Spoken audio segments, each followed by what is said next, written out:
الحمد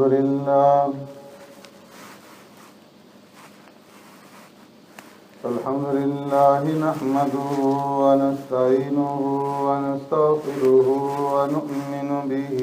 ونتوكل عليه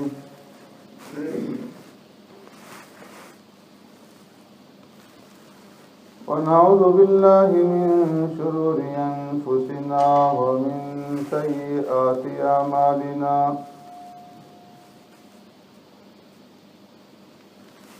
من يهده الله فلا مضل له ومن يضلله فلا هادي له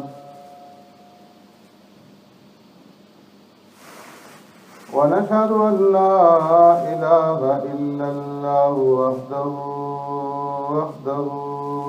لا شريك له ونشهد أن سيدنا ونبينا ومولانا محمدا عبده ورسوله أرسله الله إلى كافة للناس بشيرا ونذيرا وداعيا إلى الله بإذنه وسراجا منيرا أما بعد فقد قال الله تبارك وتعالى في القرآن المجيد والفرقان الحميد فأعوذ بالله من الشيطان الرجيم بسم الله الرحمن الرحيم يا أيها الذين آمنوا كتب عليكم الصيام كما كتب على الذين من قبلكم لعلكم تتقون صدق الله مولانا العظيم يا رب صل وسلم دائما أبدا على حبيبك خير الخلق كلهم هو الحبيب الذي ترجى شفاعته لكل هول من الأهوال مقتحم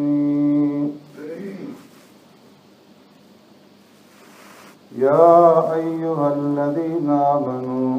اے ایمان والو کتب علیکم الصیام فرض کیے گئے تم پر روزے کما کتب علی الذین من قبلکم جیسے فرض کیے گئے تھے ان لوگوں پر جو تم سے پہلے تھے لعلکم تتقون تاکہ تم تقوی اختیار کرو آمنت باللہ وبآیاتی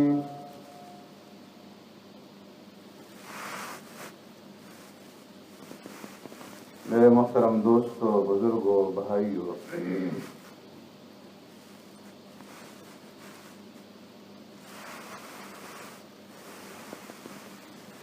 عام طور پر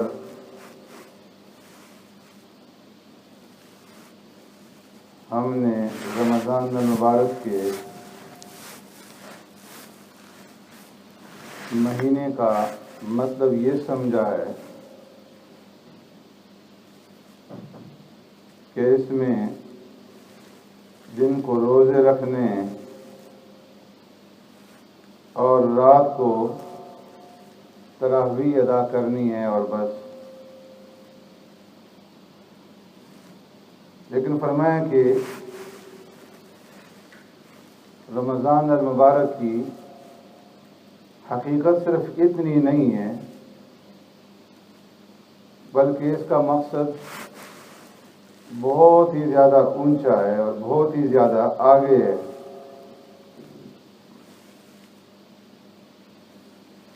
اور وہ انسان کی تطہیر ہے، انسان کی صفائی ہے، انسان کو پاکیزہ بنانا ہے۔ جس طرح کوئی بھی مشینری ہو، کوئی بھی گاڑی ہو، ایک عرصہ تک چلنے کے بعد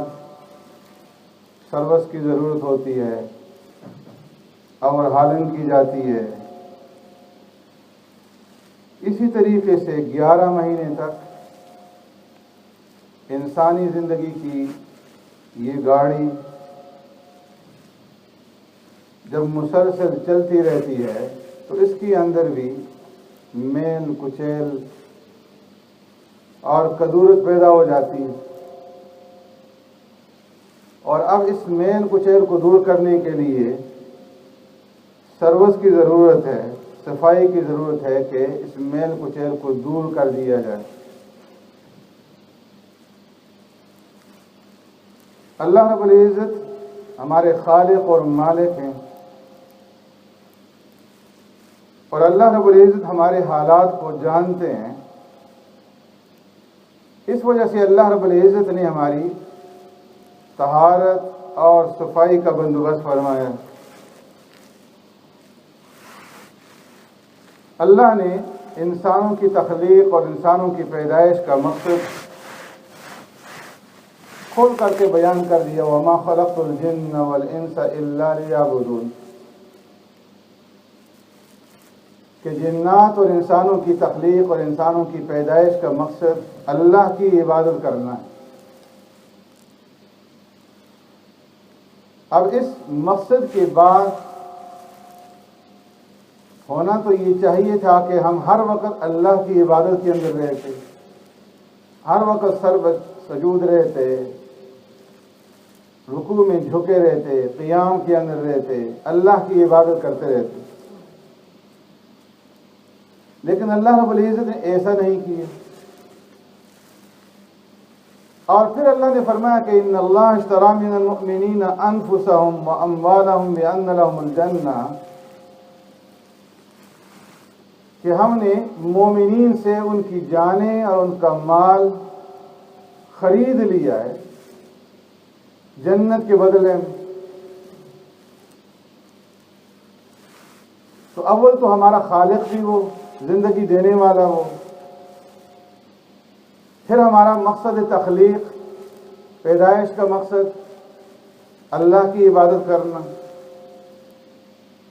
اور پھر اس کے بعد ہماری جانوں کو اور ہمارے مال کو خرید لینا۔ تو فرمایا کہ ساری باتیں اس بات کا تقاضا کرتی ہیں کہ یہ انسان صرف اللہ کی عبادت کرے اور ہر وقت عبادت کے اندر رہے۔ اور پھر آپ اس کے اندر غور فرمائیں کہ جب انسان کوئی چیز خریدتا ہے، کوئی سودا کرتا ہے، تو قیمت جو ادا کی جاتی ہے وہ سودا کی مناسبت سے، چیز کی مناسبت سے، جتنی زیادہ قیمتی چیز ہوگی اتنی زیادہ اس کی قیمت ہوگی، جتنا زیادہ اس کا اونچا معیار ہوگا اتنی زیادہ مہنگی ہوگی۔ یہاں پر دیکھا جائے تو اللہ نے ہماری جانوں کے بدلے میں جو قیمت لگائی ہے، اس سودے کے اندر، قیمت کے اندر یہاں پر بھی کوئی مناسبت نہیں، گویا کہ ہیرے اور جواہرات کے بدلے میں مٹی کے جو ڈھیلے ہیں وہ خریدے جا رہے ہیں۔ اللہ رب العزت نے جنت کے اندر جو نعمتیں تیار کر رکھی ہیں، ما لا عین رأت ولا اذن سمعت ولا خطر علی قلب بشر، فرمایا کہ کسی آنکھ نے دیکھی نہیں، کانوں نے سنا نہیں، کسی کے دل کے اندر وہم اور خیال بھی ان نعمتوں کے بارے میں پیدا نہیں ہوا۔ اس قدر عظیم نعمت ہے۔ اور پھر فرمایا کہ لا خوف علیہم ولا هم یحزنون، کہ جب انسان جنت کے اندر داخل ہوگا تو اسے کوئی خوف نہیں ہوگا، کوئی غم نہیں ہوگا، کوئی فکر نہیں ہوگی، کوئی پریشانی نہیں ہوگی۔ تو اگر صرف اس ایک نعمت کو دیکھ لیا جائے کہ داخلے کے بعد کوئی غم نہیں، کوئی خوف نہیں، کوئی پریشانی نہیں، تو اس ایک نعمت کا بدل دنیا اور دنیا کے اندر جو کچھ ہے وہ نہیں بن سکتا۔ اس لیے کہ دنیا کے اندر جتنی بھی نعمتیں ہیں ان کے ساتھ پریشانی ہے، غم ہے۔ انسان بہت اعلیٰ سے اعلیٰ کھا لے لیکن خوف لگا ہوا ہے، بہترین لباس پہن لے خوف لگا ہوا ہے، بہترین سواری اختیار کر لے خوف لگا ہوا ہے۔ اور جیسے پہلے میں عرض کر چکا ہوں کہ اس دنیا کے اندر کوئی بھی انسان بغیر خوف کے، بغیر غم کے، بغیر تکلیف کے، بغیر پریشانی کے نہیں۔ دری دنیا کا سے بے غم نہ باشد، گر باشد بنو آدم نہ باشد۔ جس کو غم نہیں وہ انسان نہیں۔ تو اس نے فرمایا کہ اللہ نے اس زندگی کی جو قیمت لگائی، ان اللہ اشتری من المؤمنین انفسهم واموالهم بان لهم الجنہ، کہ تم سے تمہاری جانیں، تمہارے مال ہم نے جنت کے عوض میں خرید لی ہیں۔ تو ان تمام باتوں کا تقاضا یہ تھا کہ یہ انسان ہر وقت ہی 24 گھنٹے اللہ کی عبادت میں لگا رہتا، دنیا کا کوئی کام کاج نہ کرتا، نہ کھاتا، نہ پیتا، نہ کوئی اور کام کرتا، ہر وقت عبادت میں رہتا۔ اور اگر اس کو ایسا حکم دیا جاتا تو وہ انصاف کے خلاف نہ ہوتا، لیکن اس کے باوجود ارحم الراحمین کو دیکھیے کہ اللہ نے ہمارا مقصد تخلیق بھی عبادت بنایا اور پھر ہماری جانوں کو، مالوں کو خرید بھی لیا، اور پھر اس کے باوجود سب کچھ ہمیں لوٹا دیا کہ تم دنیا کے اندر چلو پھرو، کام کاج کرو، سارے دنیا کے دھندے کرو، لیکن ہاں تھوڑی سی ہماری طرف سے کچھ شرائط ہیں کہ 24 گھنٹے میں 5 مرتبہ تم نے ہمارے حضور میں حاضری دینی ہے، جو فرائض اور واجبات ہیں ان کا اہتمام کرنا ہے،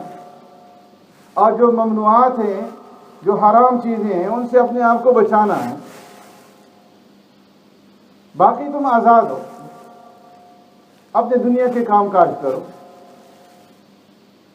اور صرف یہی نہیں کہ صرف تمہاری یہی عبادت ہے، بلکہ دنیا کا جو کام کاج بھی کرو گے، دنیا کے جو دھندے کرو گے، تو ان کے اندر بھی اگر تم ہمارا نام لے لو گے تو تمہارے وہ کام بھی عبادت بن جائیں گے۔ مثلا کھانا ہے، ہر ایک انسان کی ضرورت ہے، ہر ایک انسان کھاتا ہے، لیکن فرمایا کہ اگر یہی کھانا تھوڑی سی تم اپنی نیت کو بدل لو، زاویہ نگاہ تبدیل کر لو، اور اس نیت سے نہ کھاؤ کہ بھوک مٹ جائے، پیٹ بھر جائے، بلکہ کھانا کھانے سے پہلے ہمارا نام لے لو جس نے کھانا دیا، بسم اللہ الرحمن الرحیم، بسم اللہ وعلی برکت اللہ، اور کھانے کے بعد الحمدللہ کثیرا، الحمدللہ الذی اطعمنا وسقانا وجعلنا من المسلمین، یہ دعائیں پڑھ لو تو تمہارا یہ کھانا عبادت بن جائے گا، اور نہ صرف عبادت بنے گا بلکہ غفر له ما تقدم من ذنب، تمہارے پچھلے گناہ جو ہیں وہ بھی معاف ہو جائیں گے۔ ہر ایک انسان اس کو ضرورت ہے منہ کی صفائی کی، مسواک کرنے کی۔ اگر ایک انسان مسواک کرتا ہے اس نیت سے کہ میرے دانت صاف ہو جائیں اور منہ کی بدبو زائل ہو جائے، تو اسے کچھ بھی نہیں ملے گا، صرف صفائی ملے گی۔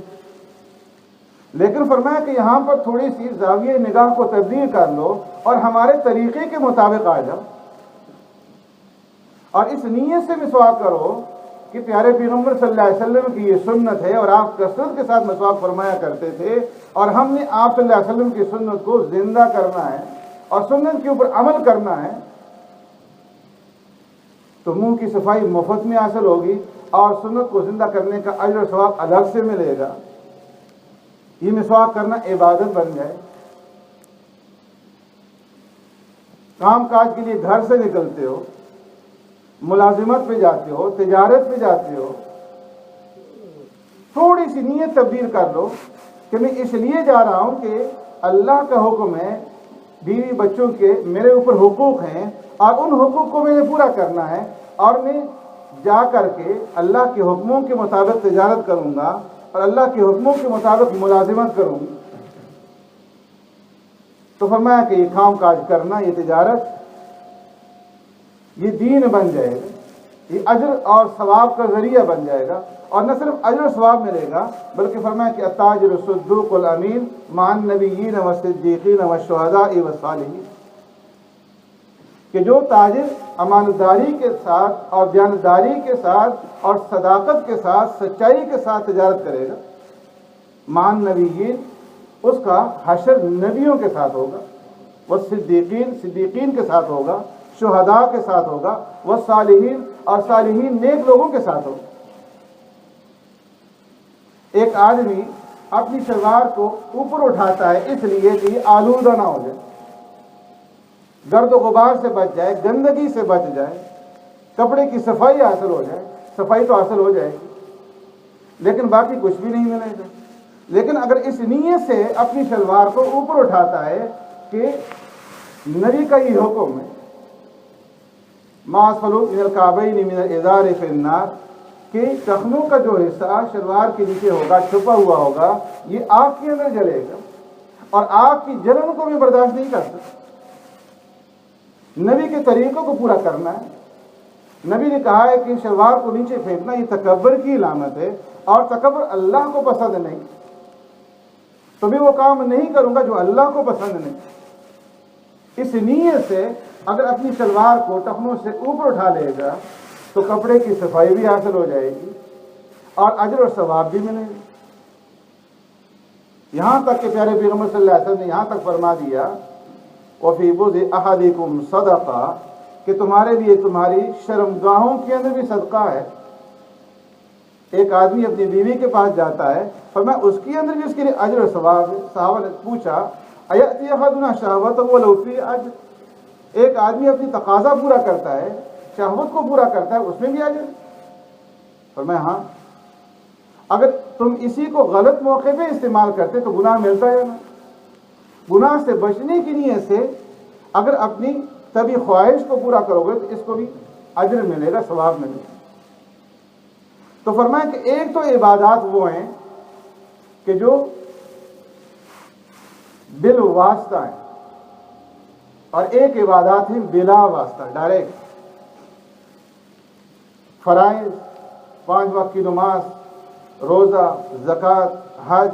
قرآن کی تلاوت، ذکر، صدقات، قربانی، یہ ساری کی ساری عبادتیں فرمایا کہ یہ بلا واسطہ، یہ بذات خود عبادت ہے۔ اور کچھ عبادتیں جو ہیں وہ بالواسطہ ہیں، جس طرح کہ میں نے ابھی ذکر کیا کہ زندگی کے اندر جتنے بھی کام کرنے ہیں عادت کے طور پر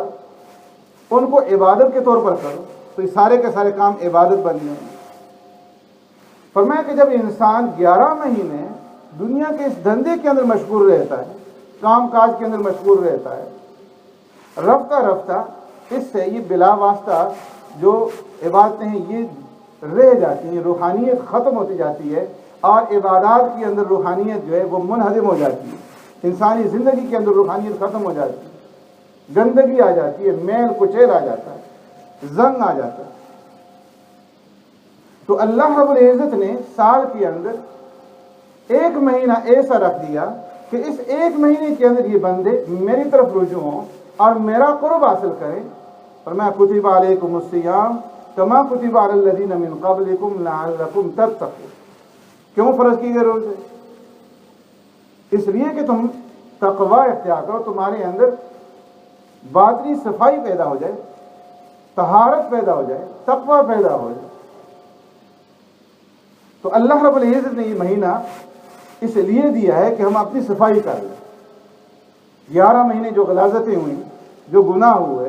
جو گندگیاں ہوئیں، اور جو فرائض ہم سے چھوٹے، جو واجبات ہم نے ترک کیے،